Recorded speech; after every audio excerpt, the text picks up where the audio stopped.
喺中票謠言滿天飛之下，電盈如期喺星期三舉行法院會議，審議大股東盈拓及網通提出嘅私有化建議。咁小股東都抱住唔同嘅心態出席。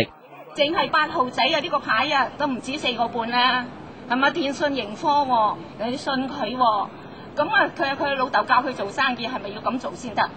係咪要揾我哋啲錢搞？咁佢係私有化成咗，咁咪又我照收錢啫嘛。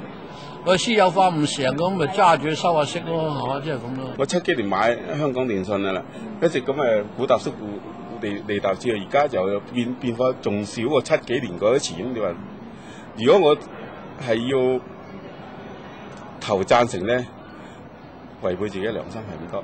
會議開始冇耐，有小股東就要求押後會議，直至證監會完成調查中票嘅指控為止。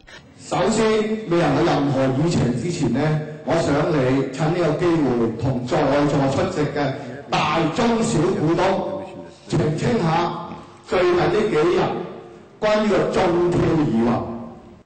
不過經表決之後，超過70%出席特別會議嘅股東反對押後，因此會議繼續進行。經投票之後，私有化獲得通過。1,403 voted for the resolution, representing over 1.3 billion shares.